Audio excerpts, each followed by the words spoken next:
Bienvenue sur Teach, votre émission d'enseignement et de maturité spirituelle. Cette émission par laquelle Dieu vous parle, vous, me parle moi, parle à nos cœurs, parle à notre esprit. C'est justement au sujet du cœur qu'on est en train de parler. Depuis un moment, on est concentré sur cette affaire de cœur. Mais cette semaine, le Seigneur voudrait qu'on se mette à parler des blessures émotionnelles. Oui, vous avez bien entendu. Les blessures émotionnelles. C'est un sujet très passionnant. La Bible n'utilise pas ces mots, les deux mots ensemble, mais vous le trouverez. Il y a des émotions de la Bible, il y a des blessures. Il y a des blessures liées au cœur, bien sûr. On entend le psychiatre en parler, les thérapeutes en parler, les amis en parler, l'Internet en parler. Mais que dit la Bible sur ça? Est-ce qu'on peut en guérir? Dieu a-t-il ses propres remèdes à lui, sa propre formule à lui, en tant que créateur de l'être humain? Que dit Dieu sur les blessures émotionnelles? C'est de ça que nous allons parler durant toute cette semaine. Mais dès aujourd'hui, la Bible dit quoi? Quelle est la définition biblique? Quel est le sens réel de la Bible sur les blessures émotionnelles? Alors, let's teach. Grandissons ensemble.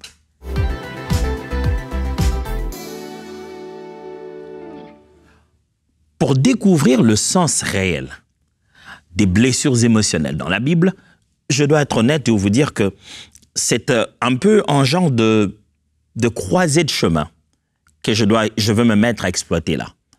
Certes, je parlerai de la parole de Dieu, mais puisque le jargon est aussi emprunté de la psychologie, toutes sortes de psychologie, là, voilà, toutes les formes de psychologie pour ne pas aller loin, je suis en fait en genre de croisée de chemin entre théologie et psychologie.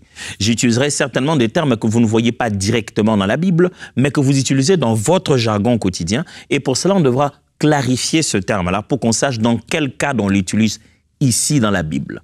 Je vais donc me rassurer que ce que vous dites est la même chose que ce que je dis, ce que vous pensez est la même chose que ce que je pense. Sinon, si on laisse juste le nuage planer, chacun a peut-être entendu déjà parler des blessures émotionnelles et a sa propre conception des choses. Alors, lorsque je tenterai de donner les réponses bibliques sur ces sujets, il est possible qu'on ait l'impression que je viens d'un angle totalement différent.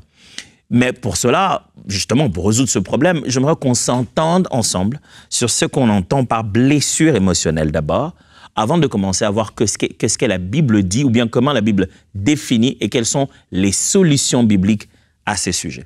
Alors, j'aimerais vous suggérer tout de suite quelques définitions. Des définitions des auteurs chrétiens, de certains ouvrages, mais des définitions aussi des auteurs non chrétiens, je veux dire des psychologues, des pères, des pionniers dans le domaine, mais je vais finir aussi par une définition d'un article coécrit par deux chercheurs qui sont encore un peu plus actuels. Vous aurez une impression de redondance, mais mon but ici, c'est juste utiliser cette définition tellement plusieurs fois pour que nous ayons tous la même conception de ce qu'on entend par blessures émotionnelles. Alors, la première définition est de John Eldredge. John Eldredge, qui est un auteur chrétien, définit comme si les blessures émotionnelles, ce sont des blessures profondes de l'âme causées par des expériences de rejet, de trahison et des douleurs qui altèrent la perception de soi et de Dieu. John Eldredge dit ceci, ce qu'on appelle des blessures émotionnelles. Ce sont des blessures de l'âme. À l'intérieur de l'être humain, là où se trouvent ses émotions et ses sentiments, il se sent blessé. Par quoi? Par la trahison, par des douleurs, par le rejet. Et ça fait quoi, cette blessure-là? En fait, quand on est blessé comme ça, John Eldredge dit plutôt que ça altère ta façon de voir et de concevoir la personne de Dieu et ta propre personne. Ces blessures changent ton jugement et ta capacité à percevoir le monde autour de toi. Ce que tu penses que Dieu est et ce que tu penses que tu es a été altéré, modifié, perdu, changé par les blessures dont tu souffres. Ça signifie que c'est comme si on te mettait des verres colorés ou partout ces verres avec tes verres qui sont colorés. Voilà les verres, hein, le mot en français. La couleur verte n'est plus verte quand tu as sur toi des lunettes fumées ou en couleur jaune. C'est-à-dire que les blessures émotionnelles t'aveuglent sur ta façon de voir Dieu ou de se voir soi-même. Et souvent, quand vous êtes sur le terrain en train d'essayer de gagner des âmes pour Christ, Vous présentez l'évangile et vous sentez la façon dont la personne voit Dieu. Pas seulement sur le terrain de l'évangélisation, mais même à l'église. Vous entendez la conception qu'une personne a de Dieu, vous avez envie de dire « Oh, mais de quel Dieu tu parles ?» Qu'est-ce qu'il a aveuglé comme ça? Une expérience personnelle au niveau de son âme où il a été blessé par le rejet, la trahison ou une quelconque forme de douleur. C'est ce qui a causé ça. Deuxième définition d'un auteur venant, je veux dire, très très connu, c'est Joyce Meyer. Joyce Meyer dit ceci. Les blessures émotionnelles, selon elle, elle dit, ce sont des marques spirituelles laissées par des traumatismes passés qui affectent les pensées, les émotions et les comportements des individus, créant des schémas de peur, d'insécurité et de colère qui interfèrent avec la vie spirituelle et relationnelle. Joyce Meyer, ici, vient placer les blessures émotionnelles dans un contexte spirituel. Elle dit, ce sont en fait des marques, comme des traces qui sont laissées dans l'esprit de quelqu'un. Et qu'est-ce qui a laissé ça? Quand il dit que c'est laissé dans l'esprit de quelqu'un, ça veut dire que ça affecte ses pensées, ça affecte ses émotions et ça affecte aussi son comportement au quotidien. Cette personne a été marquée par des traumatismes et ces traumatismes-là sont restés jusque dans son esprit. Ces traumatismes, selon Joyce Meyer, créent un paradigme, un schéma. Du coup, quand il entend ça, la réaction logique, il fera ça, après, ça le fera faire ceci, cela. Ça a rendu certaines personnes comme des systèmes, comme des robots, à cause de cette trace qu'il y a dans sa tête, à cause de ce qu'il a vécu. Dès que tu lui dis « serpent », ouh, il a peur. Et puis, il y a une réaction typique, c'est devenu un schéma dans son esprit. Ce schéma-là, ce sont souvent des schémas de peur, d'insécurité, de colère. Ces schémas-là se mettent maintenant à interférer avec la vie spirituelle et relationnelle de l'individu. Du coup, ça l'empêche de grandir en bonne santé dans les choses spirituelles. Vous voyez un frère avec qui vous priez longtemps, vous avez prié, c'est quelqu'un qui aime la prière. Mais quand vous lui parlez, vous avez l'impression qu'il est un peu déséquilibré. Dites, mon frère, on vient de prier, mais les choses que tu dis là, je ne sais pas d'où te vient cette haine. Il y a même des fois des gens qui prient sur base de leurs blessures. Ils ne veulent pas être guéris dans leurs blessures. Ils choisissent leurs blessures dans la présence de Dieu. Ils aiment ça. Vous savez, des fois, il y a un moment dans la blessure où elle est sur le point de commencer à cicatriser et ça fait une petite démangeaison. J'aimerais confesser ici et bénir Dieu pour mes parents que j'ai eus. Quand j'étais petit, très petit, je confesse là, il ne faut pas dire ça à mon père. Quand j'étais très petit, des fois j'étais blessé et ça commençait un peu à sécher. Et souvent la raison pour laquelle on devait reprendre le pansement, c'est parce que ça grattait trop fort, que je me mettais à gratter. Et puis pouf, la petite peau qui a commencé à bloquer les saignements se lâchait. Je sais que vous n'avez pas fait ça, vous êtes sain, vous ne faites pas des choses pareilles. Mais moi, ça m'est arrivé. Et ça m'est arrivé pas une seule fois, plusieurs fois. Et certains chrétiens deviennent comme ça au niveau de leur cœur, de leur âme. Ils aiment tellement leurs blessures. Ça démange tellement à côté qu'ils prient sur base de leurs blessures. Ils ne veulent même plus en guérir. Chaque fois que ça ne démange plus, ils cherchent. Ils cherchent. Le Seigneur les a guéris, mais ils veulent ressentir cette victimisation, ils veulent ressentir cette douleur, ils veulent que les gens le regardent encore d'un regard spécial. Et ils cherchent de force jusqu'à enlever cette peau qui couvrait ces saignements, à se blesser à nouveau. Et donc, dans la définition de Joyce Meyer, il dit, quand quelqu'un a des blessures émotionnelles, ça commence à interférer dans sa vie spirituelle, seul dans sa croissance devant Dieu, mais ça commence aussi à interférer dans sa vie relationnelle avec les autres. On a entendu ce que le chrétien voit dans ces termes blessures émotionnelles. Essayons de voir un peu ce que certains pionniers de la psychologie pensent là-dessus. Je vous lis une définition de Carl Rogers. Carl Rogers a dit ceci.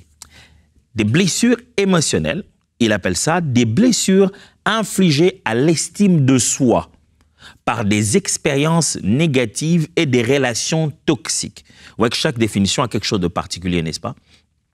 Elle entrave la capacité de l'individu à s'auto-actualiser et à vivre pleinement. créant un besoin de validation externe pour se sentir digne.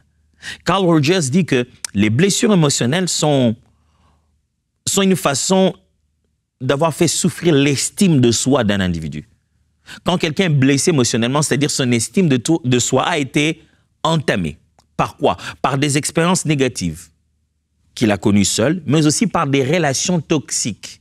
Des gens qui, autour de soi, l'ont fait subir des choses. Et ces blessures entament la capacité d'une personne à s'actualiser, c'est-à-dire cette personne ne sait plus se rendre meilleure, elle ne sait plus être dans le véritable temps de sa vie.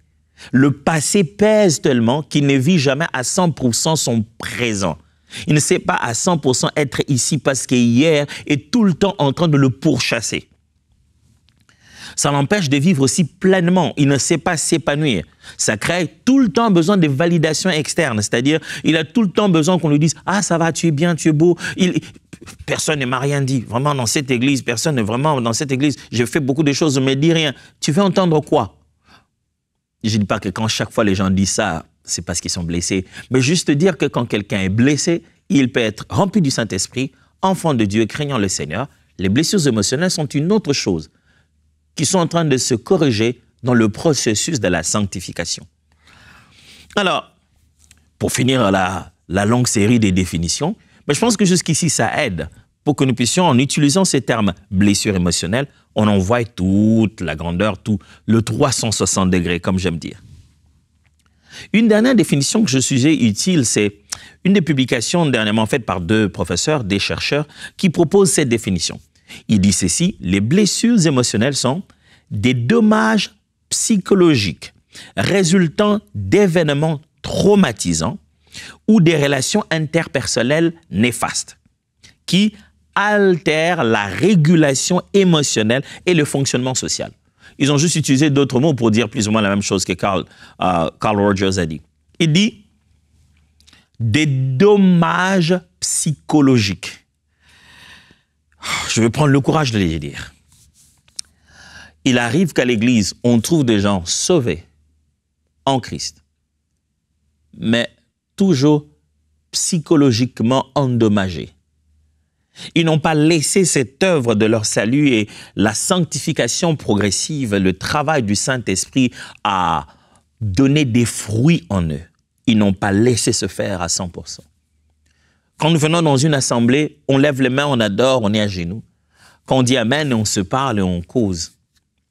Sachez-le qu'on n'est pas tous autant équilibrés psychologiquement. Certains souffrent encore. Et ça ne veut pas dire qu'ils doivent être aliénés et se mettre ailleurs, non. C'est justement dans ce cadre-là qu'ils sont venus dans cet hôpital de Jésus où se trouve sa parole et des frères et sœurs pour être guéris de ces dommages psychologiques. Quelqu'un de spirituel, mais psychologiquement endommagé. C'est possible. Ça ne devrait pas l'être, mais apparemment, ça l'est. Mais c'est endommagé par quoi? Par des événements traumatisants.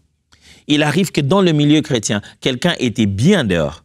Quand il vient dans l'église, c'est l'église qui l'a traumatisé.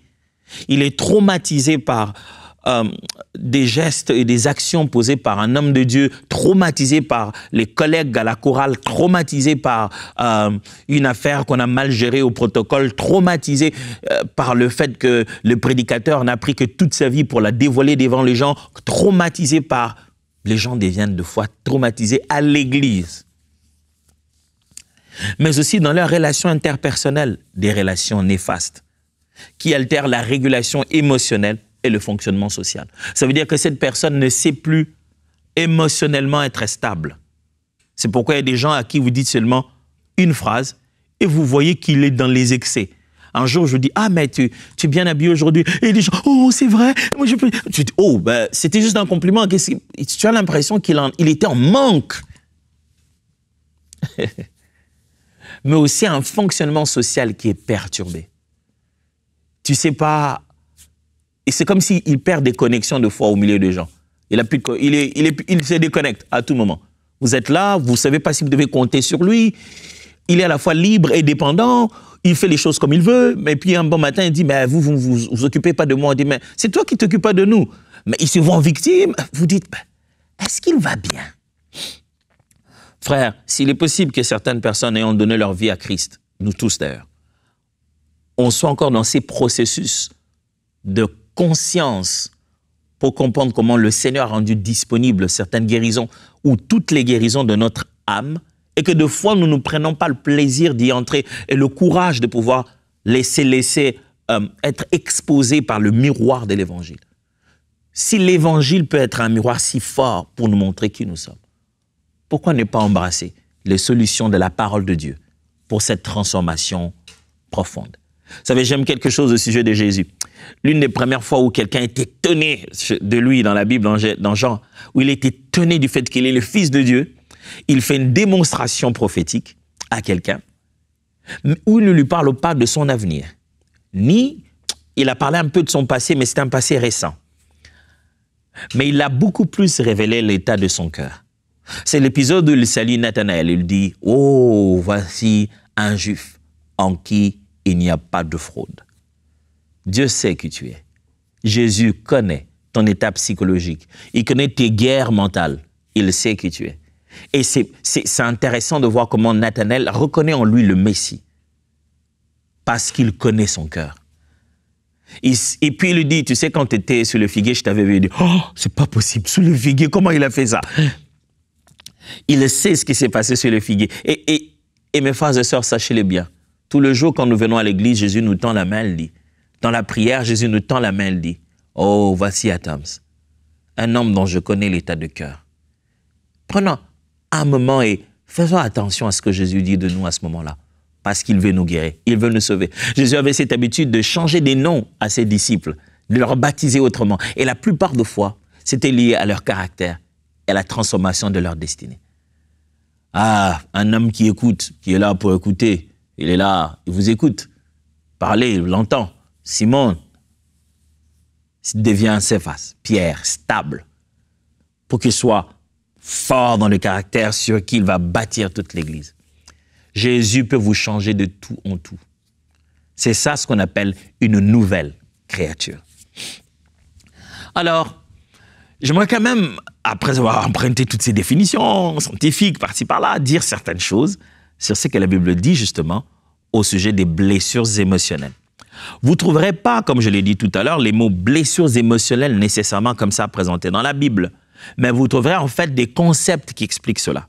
Donc, je vais tout à l'heure vous présenter blessures émotionnelles dans le contexte utilisé dans la Bible. Premièrement, vous avez les blessures émotionnelles comme conséquence des péchés.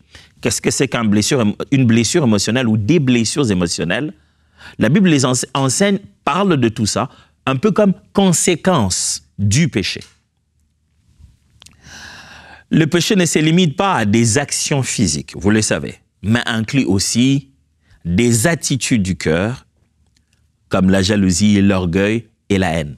Quand je parle des blessures émotionnelles comme conséquence du péché, je ne suis pas en train de dire que parce que quelqu'un a fait quelque chose physiquement, commet un péché physiquement, extérieurement, mais je suis en train de dire que ça va jusqu'à l'intérieur. La jalousie, l'orgueil, la haine, qui sont manifestés comme étant des œuvres de la chair, soit à l'intérieur de nous.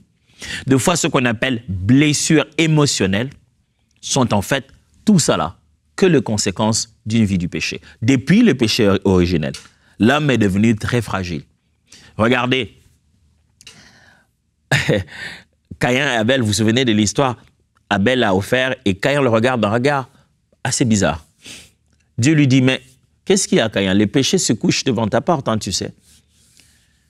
Si tu avais à bien agi, tu relèverais ta tête.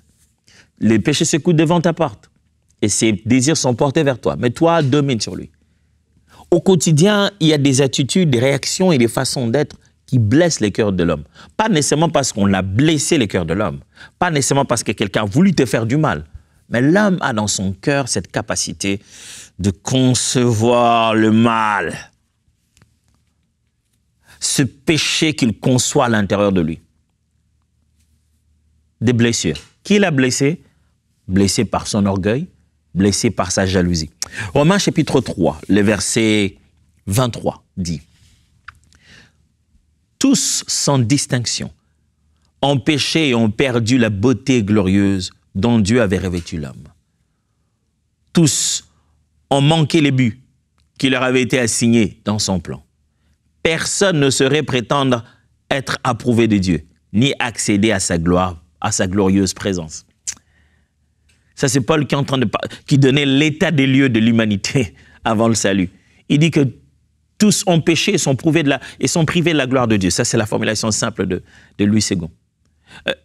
C'est-à-dire que tous, à l'exception de personne, sont condamnables. Regardez comment c'est quasi impossible d'être à l'abri à 100% de blessures émotionnelles. Parce que c'est tellement lié au péché. Romains toujours, chapitre 6, verset 23, la Bible dit « Car le salaire du péché, c'est la mort. Mais le don gratuit de Dieu, c'est la vie éternelle en Jésus-Christ notre Seigneur. » Vous voyez la suite logique? Péché, suite, mort. Pas seulement blessure, hein?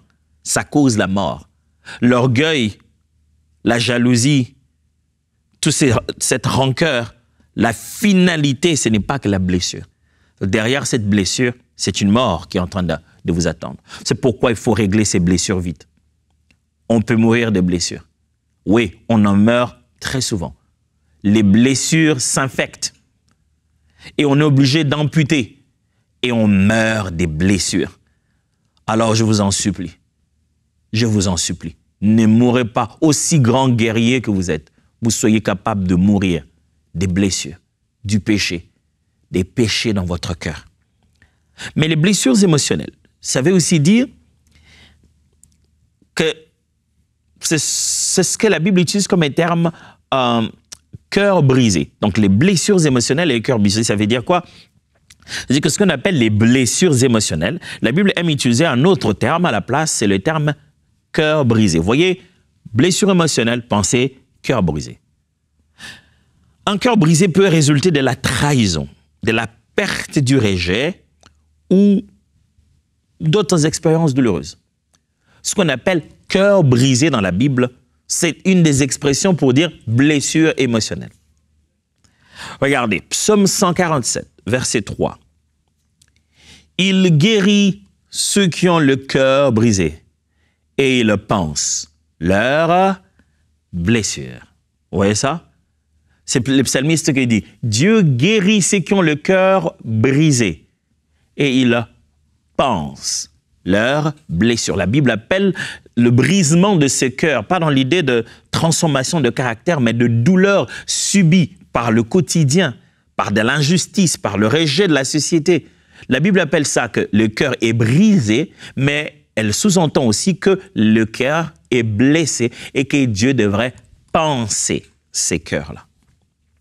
Psaume 34, verset 18. « L'Éternel est près de ceux qui ont le cœur brisé et il sauve ceux qui ont l'esprit dans l'abattement. » Vous voyez, c'est un peu intéressant. Vous voyez maintenant un peu pourquoi était pertinente la définition de Joyce Meyer. Parce que ça ne va seulement pas le cœur brisé, mais ça devient de l'abattement de l'esprit, un état d'esprit finalement. Ce qui se passe dans vos blessures émotionnelles influence votre vie spirituelle. Ne séparez pas ça. Enfin, non, mais pasteur, ça, ce n'est pas l'évangile. Vous n'êtes plus en train de nous prêcher l'évangile, vous nous prêchez la psychologie. Non, non, non, je vous parle de la part du plus grand thérapeute qui puisse exister. Il s'appelait Yeshua, Jésus de Nazareth. Jésus entre en scène en annonçant très bien sa description de tâche. Il dit, l'Esprit du Seigneur est sur moi et il m'a oint. Et il dit, pour guérir les cœurs brisés. Renvoyer libre. Vous verrez que Jésus-Christ n'utilise même pas le mot guérir sur les malades. Il l'utilise beaucoup plus sur les cœurs brisés, mais il commence à citer les types de maladies, il dit les aveugles et tout et tout. Quand il dit pour guérir les cœurs brisés, le mot qui est là en grec, c'est thérapeio, qui veut dire pour être le thérapeute des cœurs brisés. Il dit, j'amène la thérapie des cœurs brisés. Jésus-Christ n'était pas seulement en train de prêcher, n'allait pas seulement visiter les gens, ne parlez pas seulement à la femme à côté du puits. Jésus était le plus grand thérapeute que vous pouvez jamais imaginer.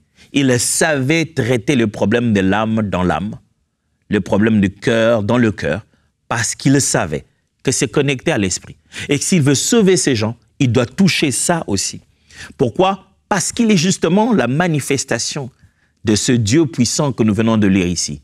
Il guérit le cœur brisé et il va panser les blessures de leur cœur. Troisièmement, vous trouverez que les blessures émotionnelles sont présentées dans la Bible comme fardeau de l'âme. Il y a ce concept de fardeau de l'âme. Les fardeaux incluent des sentiments de chagrin, de peur, de dépression, de stress qui pèsent lourdement sur notre cœur. Là, on a des chagrins, du stress. Quelqu'un ne nous a pas directement fait ça, mais c'est les conséquences des actions, ainsi de suite, des culpabilités, ce qu'on la Bible appelle les fardeaux de l'âme. Matthieu chapitre 11, verset 28. « Venez à moi, vous tous qui êtes fatigués et chargés, je vous donnerai du repos. » Jésus-Christ, quand il est venu, il est conscient que le monde est chargé. Voulez-vous vraiment qu'on ignore ça? Les gens sont chargés. Et des fois, quelquefois, nous autres frères et sœurs dans la foi, ou des fois nos églises locales, on ne leur parle pas clairement de toutes les options qu'ils ont en Christ. On jette juste le nom de Jésus comme ça, comme une sorte de panacée, buvez n'importe quelle dose, vous serez guéri. Mais lui-même, quand il opérait, il savait faire la différence. Même quand il avait à guérir 2 personnes qui avaient même maladie, mais il prenait des procédures différentes d'après la particularité de chaque cas. Frères et sœurs, les gens sont chargés. Pas seulement d'esprits mauvais, pas seulement besoin de délivrance, la porte même, la force derrière laquelle les esprits se tiennent et ont la capacité de continuer à déranger les vies des gens. C'est souvent là, au niveau des blessures émotionnelles. Psaume chapitre 35, versets 11 à 12. « Des faux témoins s'élèvent. Ils m'interrogent sur ce que j'ignore. Ils me rendent le mal pour le bien. Mon âme est dans l'abandon. » Ça, c'est le psalmiste qui est en train de regarder sa situation et dit « Dans quoi je me suis mêlé? Regarde ma situation, Dieu, mon âme souffre. On me fait souffrir. » Il y a des gens qui souffrent d'injustice. On souffre. On n'a pas toujours des blessures parce qu'on a péché. On n'a pas toujours des blessures parce qu'on a gardé des ressentiments. On a des fois des blessures parce qu'on est juste, parce qu'on est dans la bonne voie et les gens vous blessent. Et vous verrez souvent que les gens prennent plaisir à blesser quelqu'un qui est dans la bonne voie. Enfin, les blessures émotionnelles sont aussi présentées comme des prisons spirituelles. En parlant de toutes ces choses, c'est pour que chacun de nous comprenne pourquoi ce sujet est si important. Parce qu'il y a des gens qui sont emprisonnés spirituellement, mais dont la source est en fait au niveau des blessures émotionnelles. Les blessures émotionnelles, les blessures peuvent limiter notre capacité à vivre pleinement et à marcher dans la liberté que Christ nous offre. Christ nous offre une liberté, mais les blessures émotionnelles de quelqu'un peut l'empêcher, lui empêcher de consommer pleinement cette liberté. Alors, je vais lire ce texte que je n'ai pas cessé de répéter ici. Luc chapitre 4, versets 18 à 19. « L'Esprit du Seigneur est sur moi, parce qu'il m'a oint pour annoncer une bonne nouvelle aux pauvres. Il m'a envoyé pour guérir ceux qui ont le cœur brisé, pour proclamer aux captifs la délivrance et aux aveugles le recouvrement de la vue, pour envoyer libres les opprimés, pour publier une année de grâce. » C'est ce qu'il est venu faire, mes frères et sœurs. Il est venu guérir ceux qui ont le cœur brisé. Et quand il entend de citer les cœurs brisés ici, il les cite au milieu de la liste de l'emprisonnement spirituel, de l'oppression, il entend non pas seulement de parler des délivrances. Au milieu de cette liste, il met les cœurs brisés. Psaume 142, les versets 7 dit « Tire mon âme de sa prison, afin que je célèbre ton nom. Les justes viendront m'entourer quand tu m'auras fait libre, quand tu m'auras fait du bien. » Frères et sœurs, mon but aujourd'hui était de clarifier ce concept. Les blessures émotionnelles ne sont donc pas des caprices des chrétiens qui ne veulent pas guérir. Les blessures émotionnelles ne sont pas donc des réalités des chrétiens charnels qui ne veulent pas entrer dans les choses de l'esprit. Aussi spirituels qu'on puisse être, les blessures émotionnelles sont un sujet important. On en est tous fragiles. Du reste, celui qui ignore ces blessures émotionnelles peut commencer à vivre spirituellement déséquilibré. Dieu est si conscient de cette réalité. Il est si conscient que notre esprit vit dans ce corps. Il est si conscient que ce corps est devenu une âme vivante, comme il l'a fait en soufflant en nous. Il est si conscient de ça qu'il a donné des solutions efficaces au sujet des blessures émotionnelles. Pourquoi? Parce que ces blessures peuvent se transformer en des prisons spirituelles, peuvent bloquer l'épanouissement de votre vie spirituelle, mais peuvent aussi bloquer l'épanouissement de votre vie sociale au quotidien. Vous pouvez autant devenir régulier à l'église et devenir invivable à la maison. Parce que vous devez découvrir une chose, plus vous vous rapprochez de la présence de Dieu, elle est si pure que tout ce qui est caché va être dévoilé. C'est pourquoi vous voyez des fois des gens, plus ils se mettent à prier, plus vous commencez à détester son caractère. Ça veut simplement dire qu'en se rapprochant de la sainteté de Dieu, son mal s'expose. Et c'est à ça que sert la progression de notre sanctification. À croire à l'œuvre de la croix, à se laisser être conduit par l'Esprit, entendre ses reproches et être transformé. Comment on va être guéri des blessures émotionnelles? C'est tout ce qu'on va se mettre à prendre cette semaine. Mais voici ma prière à Dieu. Je prie que Dieu vous donne l'attention nécessaire, le temps qu'il faut. Même s'il faut faire un replay, chercher où se trouve la rediffusion, mais vous devez écouter ça. Et vous devez suivre de bout en bout. Parce que cet enseignement, c'est plus qu'un enseignement. C'est une thérapie. C'est une guérison. Alors, let's teach. Grandissons ensemble. Dieu vous bénisse.